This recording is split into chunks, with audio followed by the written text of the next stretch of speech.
नमो ब्रह्मादिभ्यो ब्रह्मविद्या संप्रदाय कर्तृभ्यो वंशऋषिभ्यो महद्भ्यो नमो गुरुभ्यः।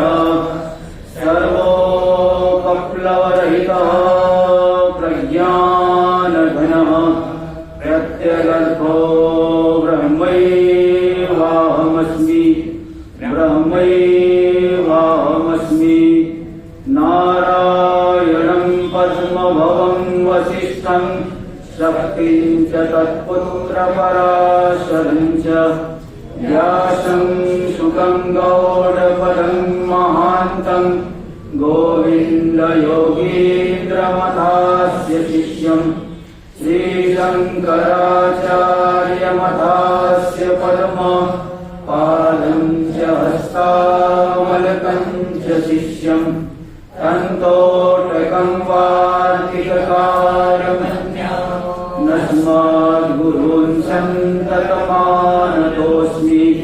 श्रुतिस्मृतिपुराणानामालयं करुणालयं नमामि भगवत्पादं शङ्करं लोकशङ्करं। शङ्करं शङ्कराचार्यं केशवं बादरायणं सूत्रभाष्यकृतौ वन्दे भगवन्तौ पुनः पुनः। ईश्वरो गुरुरात्मेति मूर्तिभेदविभागिने व्योमवद्व्याप्तदेहाय दक्षिणामूर्तये नमः। ॐ शान्ति शान्ति शान्तिः। रोहतक नगरस्थ श्री कैलाश आश्रम के अधिष्ठात्री देव श्री रामेश्वर महादेव जी के चरणों में कोटिशः वंदन करता हूँ। परम पूज्य सद्गुरुदेव भगवान एकादश पीठाधीश्वर जी महाराज तथा समादरणीय परम पूज्य गिरी माँ जी के चरणों में कोटिशः नमन करता हूँ। श्री कैलाश आश्रम के वर्तमान कोषाध्यक्ष परम पूज्य स्वामी जी तथा इस आश्रम की संचालिका परम पूज्य माता जी और काशी से आए हुए परम पूज्य स्वामी दयानंद जी महाराज, इन तीनों ही महापुरुषों को नमन करता हूँ। उपस्थित संत वृंद, श्रद्धा भक्तिमय माताओं बहनों और श्रद्धालु सज्जनों, सभी के लिए मेरा ओम नमो नारायणाय। बड़ी हर्ष का अवसर है कि 28वें देव प्रतिष्ठा महोत्सव प्रसंग पर यहाँ पे हम लोग उपस्थित हुए हैं, जिसमें विविध कार्यक्रम आयोजित किए गए हैं। तो हम लोग अभी महापुरुषों के और भक्तों के अनुभव को सुन रहे थे।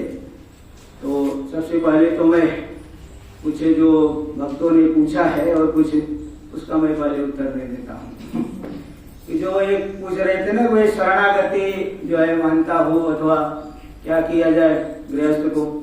तो देखिए, शरणागति का जो पर्यवसान है वो ज्ञात नहीं होता है। बिना अहंता के टूटे शरणागति पूरी तरह से हो नहीं सकती है। जब तक जैसे बल्ब है, इसमें प्रकाश हो रहा है, ये बल्ब अगर अहंकार करे कि मैं ही जो है प्रकाश कर रहा हूं, तो उसका अहंकार झूठा है, क्योंकि जैसे ही बटन बंद करेंगे वो प्रकाश देना बंद कर देगा। इसी तरह से परमात्मा ही हमें सत्ता स्फूर्ति दे रहा है, उसकी सत्ता से ही पूरा सब व्यवहार हो रहा है, सब नियमन हो रहा है, उससे अतिरिक्त अन्य की सत्ता नहीं है। इसलिए जब तक पूरी अहंता विचार करके अहंता पूरी तरह से नष्ट नहीं हो, तब तक पूर्ण रूपेण शरणागति आ ही नहीं सकती। इसलिए शिव महिम्न में वैसे तो हम लोग जो पाठ करते हैं, काश्मीरी शैव आगम परंपरा में एक और श्लोक आता है। वो श्लोक मैं बताना चाहूंगा जिससे कि वो ये बात स्पष्ट हो जाए। उसमें ये श्लोक जो है आरंभ हुआ है कि, और क्या आरंभ क्या है उसका, देखो उसका आरंभ होता है कि नहीं एक और श्लोक है वो। तो इसमें नमन मुक्तः संप्रत्यहम अतनुर, तो उसमें शुरुआत में आता है कि पुरारेण क्वापि क्षणमपि भवन्तं प्रणतवान् नमन मुक्ता संप्रत्यहमतनुरग्रेप्यनतिमान् इति स क्षन्तव्यं तदिदम अपराध द्वयमपि। तो वहां पे एक जो है वहां पुष्पदत्ताचार्य जी उसमें क्या कहे हैं कि देखिए मैंने जो है मेरे दो अपराध है। शिव जी से क्या कह रहे हैं, मेरे दो अपराध है कि पूर्व जन्म में मैंने आपको ठीक से प्रणाम नहीं किया है ना, इसलिए उसका तो पूर्व जन्म में मैंने आपको ठीक से प्रणाम नहीं किया, क्योंकि ठीक से प्रणाम करने का मतलब यही है कि हम अपनी सीमित अहंता को परमात्मा के चरणों में समर्पित कर दें और सीमित अहंता को बनाए हुए हैं और प्रणाम कर रहे हैं, तो मतलब आप ठीक से प्रणाम नहीं कर रहे। तो इसलिए वहां दूसरे पंक्ति से याद है, पुरारे न क्वापि क्षणमपि भवन्तं प्रणतवान्। इसमें पहला पंक्ति जो है अव्यक्त जी याद आता है क्या, ओंकारेश्वर में है ना, वो जो है इसमें तो इसमें आता है शुरुआत में पहला पंक्ति जो है उठ नहीं रहा है, बाकी तो तीनों आ रहा है कि नमन मुक्ता अनिमितमिदं जन्मनि पुरा, ऐसा श्लोक आता है कि जो है मतलब एक क्या रहे है कि देखिए मैं मेरे द्वारा ये अनुमान मैं कर रहा हूं कि मैं पूर्व जन्म में आपको ठीक से प्रणाम नहीं किया था। अगर ठीक से प्रणाम कर लिया होता तो मेरा जन्म ही नहीं होता, और अभी मैंने आपको ठीक से प्रणाम कर लिया तो आगे मुझे शरीर नहीं मिलेगा, मैं आपको प्रणाम नहीं कर पाऊंगा। ये मेरे दो अपराध है। पहला अपराध क्या है कि पूर्व जन्म में मैंने आपको ठीक से प्रणाम नहीं किया और आगे शरीर नहीं मिलेगा तो प्रणाम कर नहीं पाऊंगा, तो ये दूसरा अपराध हो गया। इति स क्षन्तव्यं तदिदम अपराध द्वयमपि। हे ईश्वर, इसलिए आप मेरे इन दो अपराधों को क्षमा कर दीजिए कि पहले ठीक से प्रणाम नहीं किया और आगे आपको प्रणाम मैं कर ही नहीं पाऊंगा, क्योंकि अब तो मैं नमस्कार नमन मुक्ता संप्रत अतनु, आपको अभी नमस्कार करके मैं अतनु मतलब बिना शरीर का हो गया, अब आपको आगे प्रणाम नहीं कर पाऊंगा। तो ऐसा श्लोक है। तो ये उसमें जो है पहली पंक्ति मुझे अभी उठ नहीं रही है ना, नहीं तो ये उसमें आता है मतलब तीन पंक्ति तो आ रही है, अभी पहला पंक्ति नहीं उठ रहा, तो मतलब पूरा भाव तो मैं बता दिया कि जो है। तो ये मैं ये कहना चाहता हूँ भाई, पूरी तरह से शरणागति तो तभी होगी जब अहंता हमारी नष्ट हो, नहीं तो वो नष्ट नहीं हो पाएगी।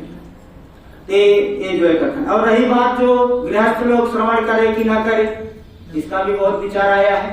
शंकरानंद गीता में इसका विचार आया है कि गृहस्थ लोग तो क्योंकि श्रवण करने के लिए तो साधन चतुष्टय होना चाहिए। अथातो ब्रह्म जिज्ञासा, अथ मतलब साधन चतुष्टय संपत्त्यनंतरम, अतः हेतु अर्थ में दिए कर्मणो फल कर्मणा फलस्य नित्यत्वात् नित्य फल प्राप्त्यर्थम ब्रह्म जिज्ञासा ब्रह्म विचार कर्तव्य। तो बताओ गृहस्थों में तो साधन चतुष्टय है नहीं, ये कैसे विचार करेंगे? तो शंकरानंद गीता में बताया नहीं, जो राजा जनक जो है वो गृहस्थ नहीं थे, भगवान राम भगवान श्री कृष्ण ये सब गृहस्थ ही थे। इसलिए जब तक हम वेदांत का श्रवण नहीं करेंगे तब तक हमारी ग्रंथि का भेदन हो ही नहीं सकता, विवेक बढ़ेगा ही नहीं। बिना उसके श्रवण आदि किए विवेक बढ़ेगा नहीं। इसलिए गृहस्थों का भी अधिकार है, ऐसा शंकरानंदी गीता में बताया है। इसलिए श्रवण अवश्य करना चाहिए प्रतिदिन। इसलिए स्वाध्याय प्रवचनाभ्याम मां प्रमदितव्यम, स्वाध्याय और प्रवचन से हमें कभी प्रमाद नहीं करना चाहिए। जैसे हम अपने स्थूल शरीर को पुष्ट रखने के लिए दाल चावल रोटी सब्जी खाते हैं, इसी तरह से अपने मन को पुष्ट रखने के लिए स्वाध्याय और प्रवचन ये साधन शास्त्र में बताया है। तो स्वाध्याय प्रवचन से हमारा जो है सूक्ष्म शरीर यानी मन ठीक रहेगा, विवेक वैराग्य तभी बढ़ेगा, नहीं तो कोई अवसर आसार नहीं है, कोई अवसर नहीं है विवेक वैराग्य बढ़ने का। इसलिए वहां पे शंकरानंद गीता में पूरा विचार किया गया है। बोले नहीं, गृहस्थों का भी अधिकार है, सभी का अधिकार है, श्रवण में सभी का अधिकार है, तो वहां बताए। तो हम लोग ये गीता पे विचार कर रहे थे। त्रिभिर गुणमयर भावैर एभि सर्वमिदं जगत् मोहितम नाभिजानाति मामेभ्य परमभ्यः। 3 प्रकार के जो गुणों के विकास रूपी पदार्थ है, राग द्वेष मोह आदि, इन भावों के द्वारा, पदार्थों के द्वारा पूरा का पूरा संसार मोहित हो रहा है। और मुझे जो इन सभी से परे हो, गुणों से परे मैं अव्यय हो, मोहित होकर के मुझे नहीं जान पा रहा है। तो ऐसा वहां दिखाई है। तो फिर शंका होगी कैसे इस माया का अतिक्रमण करेंगे। तो इसका समाधान देने के लिए 14वां श्लोक आ रहा है। उस श्लोक को जरा एक बार उच्चारण कर लें। दैवी येषा गुणमयी मम माया दुरत्यया मामेव ये प्रपद्यन्ते मायामेतां तरन्ति ते।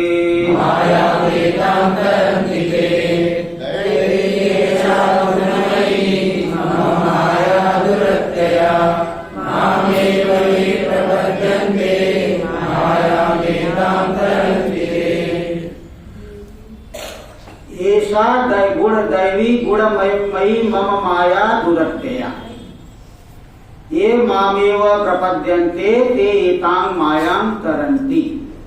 देखो ये जो मेरी माया है, कैसी माया? दैवी, देवस्य इयम् इति दैवी। देव मतलब स्वयं प्रकाश आत्मा। उस आत्म संबंधी ये जो माया है, मतलब आत्मा में ही आश्रित है, आत्मा में ही कल्पित है, स्वाधीन नहीं, परतंत्र है।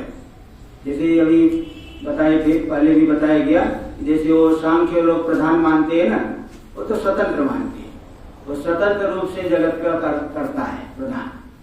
लेकिन वेदांत में स्वतंत्र नहीं माना गया है, स्वतंत्र रूप से वो जगत को नहीं बना पाएगी। क्यों? ईक्षण आदि ये सब चेतन का, ईक्षतेर ना शब्दम ब्रह्म सूत्र में कहती है। ईक्षण देखे जाने से अशब्द मतलब प्रधान, वह जगत का कर्ता नहीं हो सकती, क्योंकि विचार चेतन में होता है, जड़ में नहीं होता है। इसलिए यहाँ माया को कैसा माना गया है? परमात्मा में आश्रित, परमात्मा में कल्पित, परमात्मा के अधीन। तो ये जो मेरी गुणमयी माया है, हाँ, गुणों की प्रधानता वाली माया, त्रिगुणात्मक माया है, ये मुझ में आश्रित है। और दुरत्यया, इसका अतिक्रमण करना, दुखेन अत्ययो अतिक्रमणम यस्या सा दुरत्यया, जिसका अतिक्रमण करना बड़ा ही कठिन है, क्योंकि उसी से सब मोहित होते। बता दिया था कि माया की 2 शक्ति, आवरण शक्ति और विक्षेप शक्ति। आवरण शक्ति जब आवरण कर देती है तो उसको जो है बड़े बड़े विद्वान भी मोहित हो जाते हैं। नारद जी को मोह हो गए, इसलिए विवेक चूड़ामणि में एक श्लोक आता है, वहां पे एक श्लोक दिखा दिए विवेक चूड़ामणि में कि तो उसका श्लोक जो है कि कौन सा था कि वहां पे भी दिया है विवेक चूड़ामणि कि वो जो है नहीं वो नहीं है, वो एक दूसरा श्लोक है कि उसमें ये बताया है कि नहीं, कि वो जो माया की जो है ये आवरण शक्ति है, वो बड़ी जो है वो दुरत्य अप्रज्ञावान चतुर पंडितों की चतुरो अत्यंत सूक्ष्मार्थ दृक् व्यालीढ़ तमसा न वेत्ति बहुधा संबोध्यमानोपि स्फुटम। तो इस तरह से वहां पे है, चाहे प्रज्ञावान है, पंडित है, चतुर है, लेकिन जब तमोगुण से उसकी बुद्धि आच्छादित हो गई, बारंबार बोध कराए जाने पर भी वह समझ नहीं पाता। बड़े बड़े ऋषि लोग भी इसलिए मोहित हो गए। तो माया की जो आवरण शक्ति है वह बुद्धि को बुरी तरह से ढक लेती। एक उदाहरण दूंगा। एक बार एक महात्मा जी थे, वो उनको जो है उसमें कुछ पता नहीं कैसा बुद्धि के आवृत हो गई। तो रोड पे जैसे ट्रैफिक पुलिस रहती है ना, ट्रैफिक बीच में खड़े होकर इधर जाओ उधर जाओ, तो खड़े हो गए, रोड के बीच में खड़े हो गए, इधर जाओ उधर जाओ, कैसे भी हाथ को हिला रहे हैं। तो बहुत लोगों ने उनको समझाया, भाई आप क्या कर रहे हो? तो बोले नहीं नहीं तुम जाओ, पागल हो तुम लोग, ऐसा बंद करके सबको भगा दिया। बाद में 2 दिन बाद उनकी बुद्धि जब शांत हुई, बुद्धि ठीक हुई, तब लोगों ने पूछा महाराज आप रोड के बीच में खड़े होकर के ऐसा क्यों कर रहे थे? तो उन्होंने बताया देखो भाई, अभी तो मुझे लग रहा है कि मैं वो गलत कर रहा है, लेकिन उस समय मुझे यही लग रहा है कि मैं ही ठीक कर रहा हूं, ये लोग पागल है। तो इस तरह से जब बुद्धि जो है आच्छादित कर देती है तो व्यक्ति अविवेक को प्राप्त हो जाता है। इसलिए वहां बताए प्रज्ञावान पंडितों की चतुरो अत्यंत सूक्ष्मार्थ दृक् व्यालीढ़ समसान वेत्ति बहुधा संबोध्यमानो की भीषम। प्रज्ञावान है, पंडित है, चतुर है, अत्यंत सूक्ष्म अर्थ को जानने में समर्थ है, लेकिन जब तमोगुण से उसकी बुद्धि आच्छादित हो जाती है तो बारंबार बोध कराए जाने पर भी वो नहीं जान पाता। ऐसी माया की जो है आवरण शक्ति तुरंत है। इसी प्रकार यहाँ पे भी बता दिए कि मेरी जो गुणमयी माया शक्ति है दुरत्य, या इसका अतिक्रमण करना बड़ा ही कठिन है। तो क्या कोई अतिक्रमण कर ही नहीं पाएगा? तो बोले नहीं, मामेव ये प्रपद्यन्ते, जो मेरी शरण ले लेते हैं, परमात्मा की शरण ले लेते मतलब तत्पर होकर के परमात्मा विचार में जो लग जाते हैं, तो माया में काम तरंतिते, ऐसे लोग ही माया को पार कर जाते हैं। इसलिए भाई अब साधना में तो लगना पड़ेगा।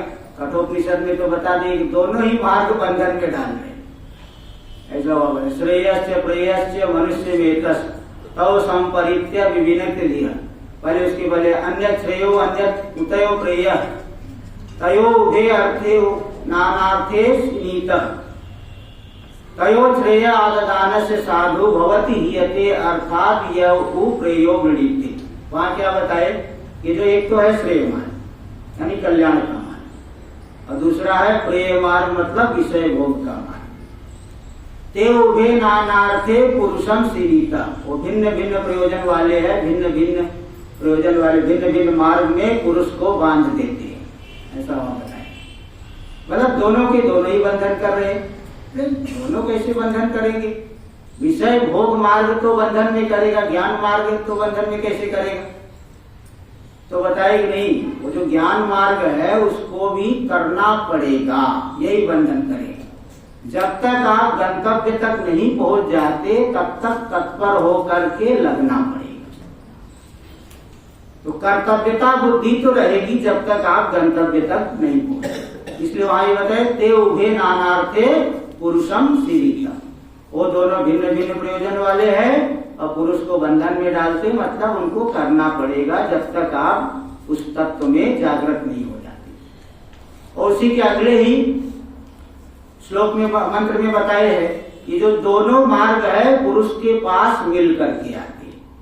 जैसे आप यहाँ सत्संग भवन में बैठे हो तो घर की भी कुछ न कुछ चिंतन होता होगा कि घर का ये काम बाकी है, जल्दी सत्संग पूरा हो तो जाके वहां कर लूं, ये होगा कि नहीं? और वहां पुरुषों की बात को आप सुनेंगे, आपको थोड़े समय के लिए तो बहुत वैराग्य हो जाएगा कि भाई मुझे अब कुछ नहीं करना है, केवल परमात्मा चिंतन ही करना है, दूसरा कोई कार्य नहीं करना है। लेकिन घर में जैसे ही जाओगे बच्चे जो है चिल्लाएंगे, पति चिल्लाएंगे, पत्नी चिल्लाएगी, अरे आटा नहीं, दाल नहीं, ये नहीं, वो नहीं है, तो सारा ज्ञान जो है गायब हो गया।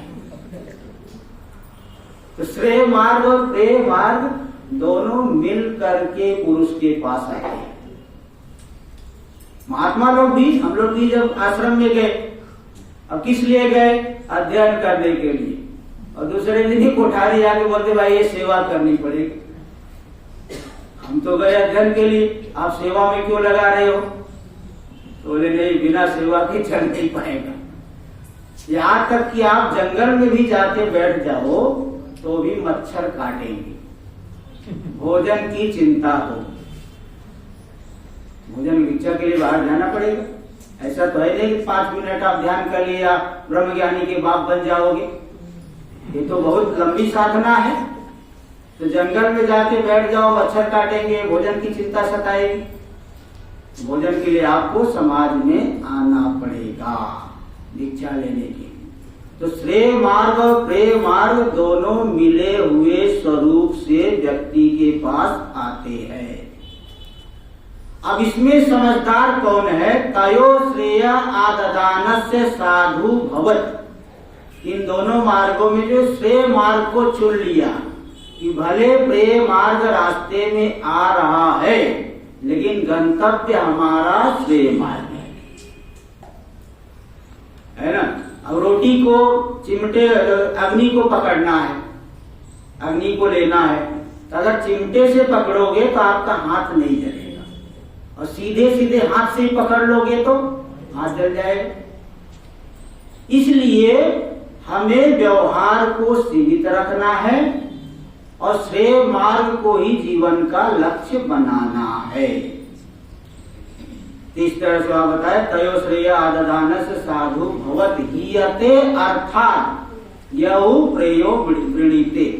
वह व्यक्ति अर्थ से पुरुषार्थ से च्युत हो जाता है जो केवल प्रेय मार्ग का वर्ण कर लिया, विषय भोग मार्ग में ही लग गया, वह सभी प्रकार की पुरुषार्थों से च्युत हो जाता है।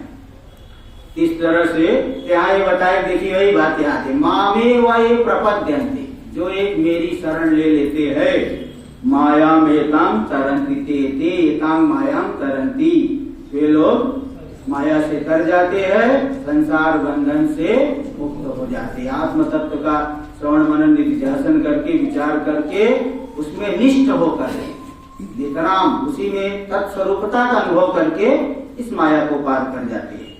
यहाँ पे जो दुरत्यया है इसका एक और थोड़ा सा अर्थ स्वामी परमेश्वरानंद जी एक बार बता रहे थे। वो बोले को दुरत्यया जो दुलत्यया है, व्याकरण में एक नियम है रलयो रभेदा, रलयो रदा की जगह लाभ कर देंगे तो दुरत्यया बोलो दुलत्यया, बोले वो माया दो लात मारती है। जैसे घोड़ा जो है 2 लात, गधा 2 लात मार देता है ना, ऐसे माया 2 लात मारती है। जब माया आ जाती है व्यक्ति अहंकार में चलने लगता है, 1 लात मारी पीछे से एकदम टाइट होके चलने लगा, और फिर जाते समय आगे से 1 लात मारी एकदम ढीला पड़ जाएगा। 2 लात मारती है, अहंकार भी दे देती है और फिर पूरा जो है उसको समाप्त भी कर देती है। ऐसा भी अर्थ है, तो प्रसंगवश आपको बता दिया। तो इस तरह से वही लोग माया को पार कर पाते हैं जो मेरी शरण लेते, आत्म तत्व की शरण ले लेते हैं। यहाँ पे ये भगवान बता दिए, संसार बंधन से ये लोग मुक्त हो जाते हैं। और तो ये बड़ा शुभ कार्यक्रम चल रहा है। परम पूज्य गिरी माँ जी, वो तो जीवन मुक्त थी, और वर्तमान में माता जी भी है, वो भी उसी स्थान पे उसी तत्स्वरूप ही है। देखिए गीता में जो 13वें अध्याय में आचार्योपासनम कहा गया, ज्ञान के साधनों। आचार्योपासनम का एक अर्थ होता है आचार्य की सेवा करना, लेकिन एक अर्थ और भी है, महापुरुष लोग बताते हैं, आचार्य उप समीपे आसनम, आचार्य के समीप में बैठना। समीप में बैठना क्या, मर्यादा नहीं रखोगे, आचार्य की गद्दी पे बैठ जाओगे? बोले नहीं, वहां इसका मतलब है आचार्य जिस तत्व को जानते हैं उसी तत्व में स्थित हो जाना। यही आचार्योपासनम का पारमार्थिक वास्तविक अर्थ। आचार्य जिस तत्व को साक्षात्कार कर लिए है उसी तत्व में स्थित हो जाना। तो पूज्य गिरी माँ जी जिस तत्व में स्थित थी, वर्तमान में वीणा माता जी भी उसी तत्व में स्थित है। इनको भी जो है आप कम नहीं समझना, तो तद बुद्धि ही समान बुद्धि ही करना, और इनकी छत्र छाया में रहेंगे तभी कल्याण की प्राप्ति कर पाएंगे। क्योंकि शास्त्र से आपको शाब्दिक अर्थ तो मिल जाएगा, लेकिन चल करके जब महापुरुष दिखाते हैं तभी हमारी निष्ठा बन पाती है, बिना उसके निष्ठा नहीं बन पाती। इसलिए नारद जी सनत कुमार के पास गए, सब विद्या सीखने के बाद भी सनत कुमार के पास गए, और जाकर के उन्होंने बोला कि मैं तो केवल मंत्रविद हूं, ये भी प्रसंग आपको बताएंगे, लेकिन आज नहीं कल, क्योंकि समय हो चुका है। आज यही पे मैं विराम देता हूँ। और महिमा का वो जो श्लोक है थोड़ा याद नहीं आ रहा है, तो कल बता ही दूंगा, लेकिन अभी तो मैं उसका भाव बता दिया, तो कल बता देंगे। ओम पूर्णमदः पूर्णमुदच्यते पूर्णस्य पूर्णमादाय पूर्णमेवावशिष्यते। ओम शान्ति शान्ति शान्तिः। शंकरं शंकराचार्यं केशवं बादरायणं सूत्रभाष्यविदौ वन्दे भगवन्तौ पुनः पुनः। ईश्वरो गुरुरात्मेति मूर्तिभेदविभागे व्योमवद्व्याप्तदेहाय दक्षिणामूर्तये नमः।